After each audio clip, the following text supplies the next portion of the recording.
Okay, thank you, Najib. I think excellent. Rizwan, you have any point to say here? Sure. Yeah, I think I agree that there's no question that safety is first. I just wanted to discuss back this JAMA article that came out in 2019. This came out from New York State, where every PCI data is public information.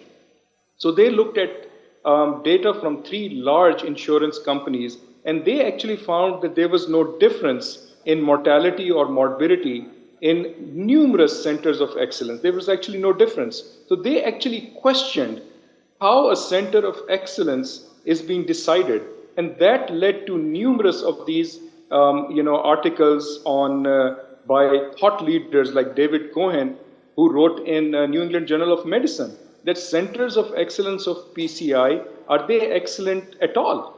So I think there's a lot of concern about what a center of excellence is and what procedures can be done. But again, safety first, and I think it's more important what the experience of the operator is. The last slide that I just want to show is, this is the endorsement from SCNI, British Cardiac Intervention Society, as to if in a level 1, this is a low volume center, what you can do. And this is a level 2 high volume center, which is no surgery on site, what you can do. You can pretty much do most procedures if you have an experienced cardiologist and you have an experienced team. You do not need surgery on site. Obviously, if you have surgery on site, that's great. But I just tried to share data. I tried to share that all complex lesions are not the same. And to my colleagues, I think safety first. And I will end at that. I really appreciate the opportunity. Thank you very much. Okay, thank you, Rizwan. I think I'll involve the panelists who are online. Dr. Rossley, I would like you to give your comments on this topic and maybe the concluding remarks on this debate. I mean, what your take is. Oh, all right. So thank you very much for the invitation and to the both presenters. Though I tend to agree that it'll be good to have, perform very complex procedures. Hello, testing. Can you hear me? Hello. Ahmad? I can hear you. All right, okay. So it will be good to actually have very complex cases to be performed in a center that does a lot of intervention. But when you look at practicality, you realize that we will have to extend and people will need to be doing complex cases in their own hospitals. So, but to me, what is important is that for people who wants to embark on this doing complex procedures, the people of the hospital, you just have to do it right. So, for example, you need to identify the number of doctors, the specific doctors who will be involved in doing this so-called complex chip lesions. It cannot be done by everyone. So you need to identify a team. You need to train your staff. You need to make sure that the devices, equipment that is required, you will have it available. And it is also very important for you to try to get help, bring some proctors, identify cases that you are not particularly confident of doing, get a practice in, help you out for a number of sessions, and then you can start on your own. So, and it's also very important to know your limitations. There are certain very complex cases that you will not be comfortable with. And in those cases, you do need to send to people or places that do it more often and in a regular manner, and that has the essential support. For example, cases that require mechanical circulatory support, as an example. So I believe that yes, it needs to be all complex lesions are the same. You just need to know what are the things that you should need to do, because in the end, you need to think about patient safety, but at the same time, you realize that you need to treat patients, because otherwise, these patients will not be able to get treatment, especially when there is a long waiting list in the places that do more complex cases. That's my take on this. Okay. Thank you very much. Okay, so we'll move on to the next debate, and we welcome Dr. Waleed Kayani and Dr. Sidney Lu, who will be talking on this topic, which I think dilemma which we face every day now in the cath labs. is non-culprit lesion in STEMI to do or not to do? So Dr. Sidney Lowe is going to be talking in favor of the motion. Dr. Sidney. Thank you very much. It's very honored to be invited to speak and share in Pakistan Live. Can you hear me okay? Okay, so presumably you can hear me, yes? Yeah, we can hear you very well. I think we can see your slides as I will well. go on. Thank you. Okay. So I think that we're talking about multi-vessel disease during STEMI, and so non-culprit lesions up to 50% of STEMI patients. And the definitions vary in the clinical studies, in observational clinical trials, and we know that actually in the syntax trial, the more complicated you are in a syntax anatomical score, you can see that PCI are actually more likely to be incompletely revascularized. And the meta-analysis of almost 90,000 patients of many studies also demonstrate that PCI is more likely to be under complete revascularization. And this is also demonstrated that the more complex your lesions, if you've got CTOs particularly, or complex bifurcations, the less likely you are to be completely revascularized. But a description is a little bit difficult, and I think that the best way of describing this may be the residual syntax score, what you are left with that are not revascularized.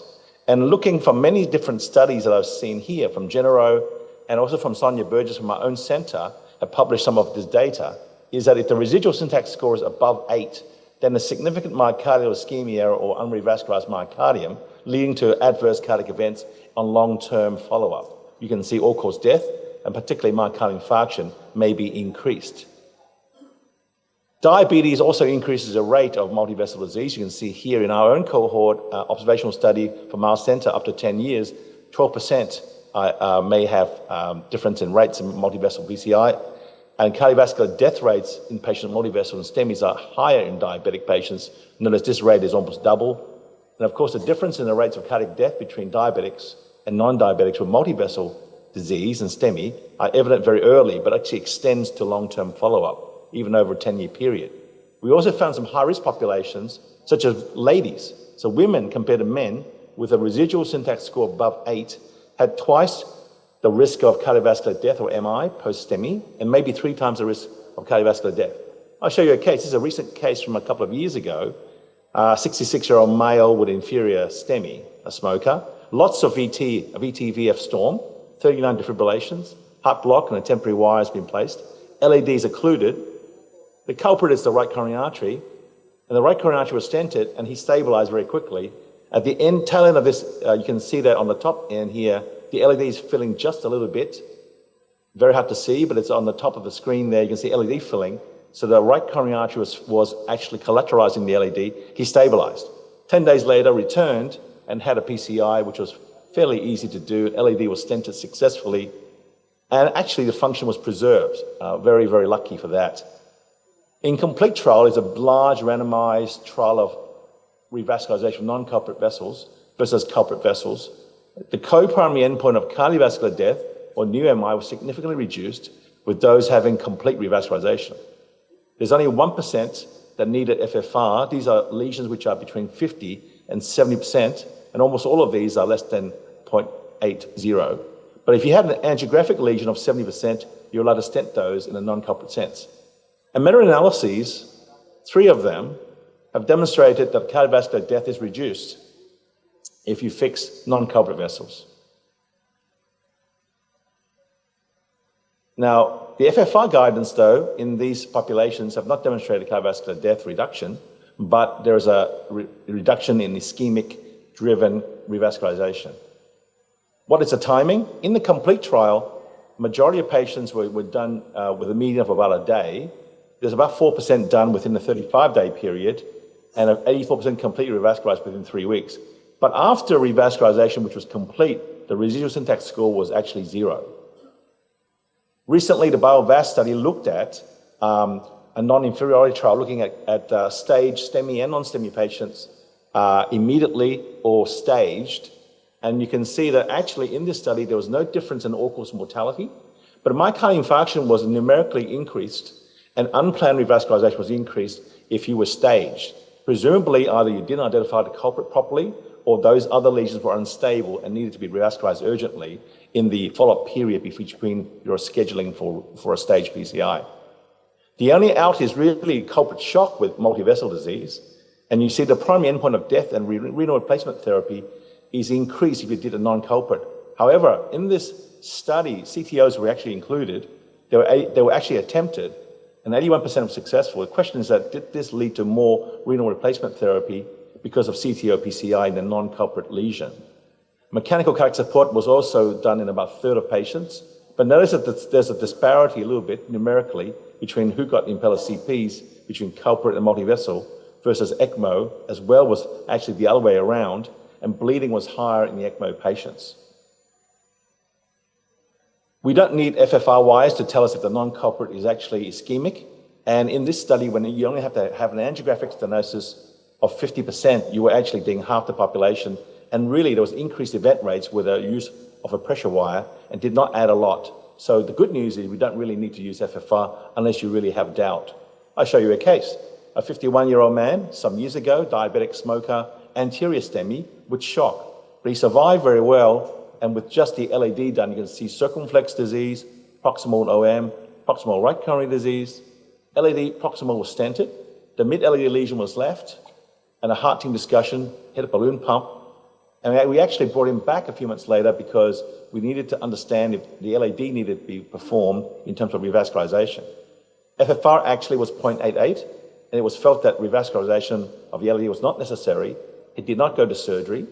The right coronary artery was stented. The circumflex was stented, actually leaving an OM, which is a residual syntax score of approximately 5. But at 7 years follow-up, he's been well, and it did not really require further revascularization. So in terms of the guidelines, this is from the 2021 ACC-AHA guidelines, and you see level 1A in selected stable patients with STEMI and multivessel disease, the PCI, after successful primary PCI, is recommended to reduce the risk of death or myocardial infarction. You may be considered, if you have successful PCI, elective surgery for the rest of the vessels is reasonable in terms of consensus agreement. You may consider just doing a non-culprit vessel at the time of prime PCI if the patients are very low complexity in a non-culprit vessel. But you shouldn't really do it in the terms of the data, in terms of cardiogenic shock, from what I showed you from culprit shock. So in their scenario, STEMI, and if you're not in shock, you are in shock, sorry, you shouldn't really do the non-culprits. If you're not, as low complexity, you may do it at the same sitting. You can defer the non-culprit vessels, but if it's not a large myocardial territory, you may just treat medically after a heart team discussion. If it is a large, more complex and multi-vessel territory, and you're complicated, you can decide whether or not you would do bypass of non-culprits or stage PCI. But if it's fairly simple, then stage PCI is very reasonable. So in conclusion, revascularization of non-culprit lesions are very worthwhile. We think it reduces cardiovascular death, MI, and possibly ischemia-driven revascularization. Simple lesions can be done immediately in the same procedure. There's data for that. And CABG may still be reasonable for complicated non-culprit anatomy post-successful primary PCI. FFR may not be necessary at all in non-culprit lesions unless there is doubt about its significance, and shock remains complicated, and non-culprit lesions usually are staged in this scenario. So thank you very much for your attention. Thank you very much, Dr. Loh, and thank you for finishing in time. Now it's time for Dr. Waleed Kayani to be speaking against the motion, and also has the task to finish within time, because that's what Dr. Loh did. So, Dr. Kayani.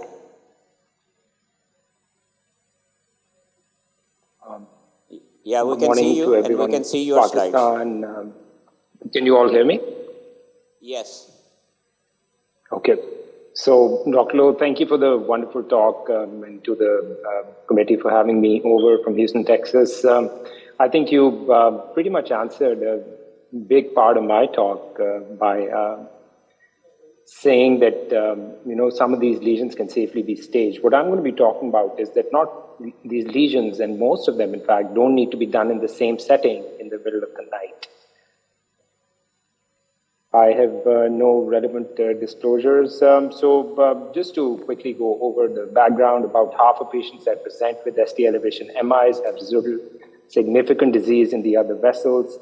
We know that residual disease in the other vessels is associated with less ST segment resolution after primary PCI, even if it's successful, and also leads to downstream hard events like increased mortality at 1 year.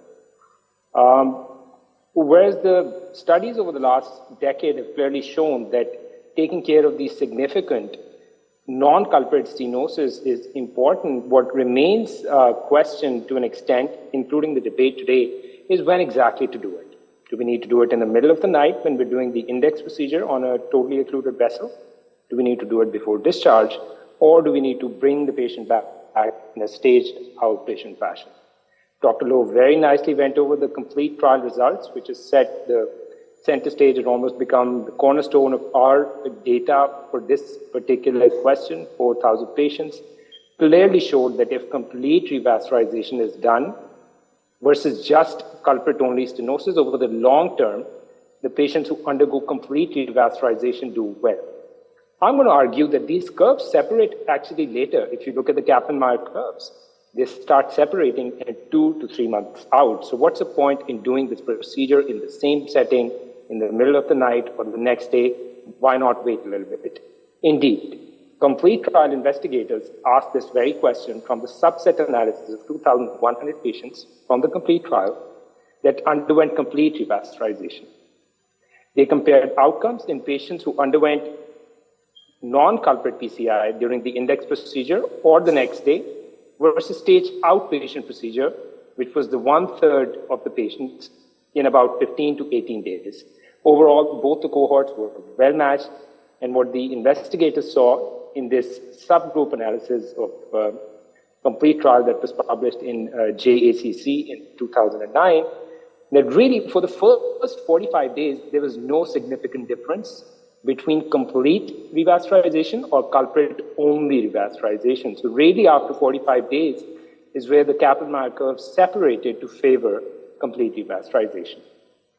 What they also showed here, shown on the left, is that if the arteries were stented, if the non-culprits were stented during the index hospitalization or after discharge, within the 30-day period, there was a significant benefit favoring complete revascularization compared to culprit-only. In terms of subgroup analysis, you can see in terms of death, myocardial infarction or cardiovascular death, or the composite endpoints, there was no significant difference favoring either index procedure or stage stenting of non-culprit stenosis. And the authors rightfully so concluded that among ST elevation MI patients with multivessel disease, the benefit of complete revascularization over culprit-only PCI was consistent, irrespective of the investigated determined timing of non-culprit intervention. The benefit of complete revascularization on hard outcomes emerged mainly over the long term. I'm going to go over 2 meta-analyses to build my point. This is again an important meta-analysis published last year in Heart. 7,500 patients, 11 randomized controlled trials. On the top panel here is shown complete revascularization done during index hospitalization compared to culprit-only PCI. As you can see, significant benefit favoring complete revascularization. At the bottom panel here, you can see complete revascularization done in a staged fashion compared to culprit lesion-only PCI, again showing a significant difference on major adverse cardiovascular events. Median time in the first group was 1.78 days. Median time in the second group was 18 days, where the patients were brought back in a staged fashion. Again, regression analysis, same thing. As long as complete revascularization is done within a timely fashion, the time to PCI is not significantly associated with adverse events. Important meta-analysis again, whereby same question was looked at in 12 randomized controlled trials. The investigations again conclude that evidence, that there's no significant evidence to favor either inpatient or staged comparing each other. Like it could be done either in the same setting or the patient could be brought back in a staged fashion to completely revascularize, and the same benefit would be seen. So to conclude my point, in the patients that come to us with ST elevation MI, of course, we follow the guidelines in terms of completely in terms of revascularizing the culprit lesion, but what do we do with the non-culprit lesion? My suggestion is in non-severe stenosis, they can be left alone. In severe stenosis, for the majority of patients, I suggest a staged PCI, whereas only in a small subgroup where the stenosis on the other side is unstable, where you see hazy thrombus or something that we feel is not going to be able to be staged, or if there's persistent ischemia after culprit lesion PCI, should you proceed to stent the other side. So, just to conclude my point, I would say culprit-only PCI during index procedure should be the default approach. Significant non-culprit stenosis should be managed in a staged fashion, either before discharge or the patient be brought back early on as an outpatient. Hopefully, over the last few minutes, I've been able to convince that there's similar benefits in terms of hard endpoints like death, cardiovascular mortality, and myocardial infarction, whether the procedure is done during the same setting or brought back. We would also agree that it decreases contrast load. It avoids the risk of over or underestimation of non-culprit lesions. You can also establish patient compliance in case that's an issue that we consider. And the last but not the least, it reduces team fatigue for after-hour cases, which many of us do as ST elevation MIs. Thank you. Thank you very much, Dr. Kayani. Dr. Low, do you have any points to add here from your side? Yes, look, I think we have lots of agreement. I think the complete revascularization is indicated. I think it should be aimed for if it's a large territory. But I think that there also, the timing is really dependent on where you work and how things are done. Logistically speaking, I think that if there's very, very simple lesions, many people would do the non-culprit very quickly, maybe at the same sitting. But obviously, if you had a lot of trouble doing a very clotty, thrombotic right coronary artery, you may stage that LAD before discharge. And that's a common practice where we are at. I think it depends on how you reimburse and how you're funding your system. You want to avoid too many trips to the cath lab if you can. But then again, there's a lot of safety involved. And I think we will still talk about left main LED kind of lesions, maybe surgery might be indicated if they're diabetic. And so we may even send them for surgery revas in a stage sense and discuss that in the heart team. So I have, lots of agreement there. And I think that the trial complete wasn't actually meant to study the timing. It was physician determined. So we don't know exactly. But in BioVasc, I think there is a risk if you wait too long, I guess. Thank you. Dr. Kayani, do you have anything to add here?